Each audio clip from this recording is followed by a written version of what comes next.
মানুষের মনের উপর পূর্ণ নিয়ন্ত্রণ থাকলে সেই স্থিতিতে মনকে বলা হয় আমাদের পরম বন্ধু। ঠিক একইভাবে মনের উপর যদি নিয়ন্ত্রণ না থাকে তবে সেই স্থিতিতে মন হয়ে ওঠে আমাদের পরম শত্রু।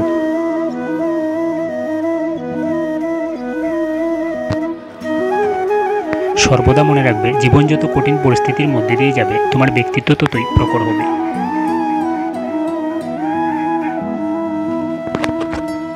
প্রতিটি কর্মের আগে আমাদের কর্মের প্রতি সঠিক মনোভাব গড়ে তোলা আবশ্যক, তবেই সেই কর্ম আনন্দের সাথে সম্পূর্ণ করা সম্ভব।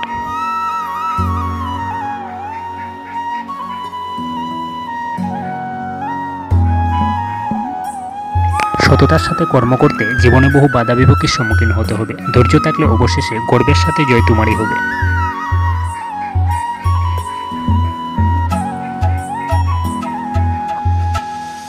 নিঃস্বার্থ সেবার মাধ্যমে আপনি সর্বদা ফলপ্রসূ হবেন এবং আপনার সমস্ত আকাঙ্ক্ষা পূর্ণতা পাবে।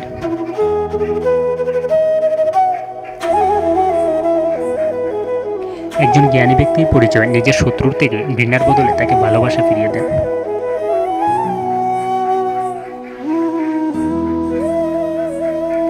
যে ব্যক্তির মধ্যে অহংকারের মাত্রা যত বেশি সেই ব্যক্তির জ্ঞানের পরিধি ততই কম।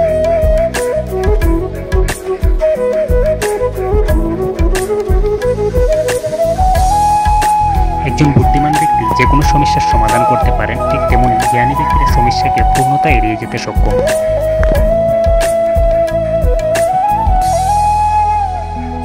যে ব্যক্তি তার সমস্ত জীবন শ্রীকৃষ্ণের চরণে উৎসর্গ করেন তিনি কেবল সমস্ত কর্মবন্ধন থেকে মুক্ত।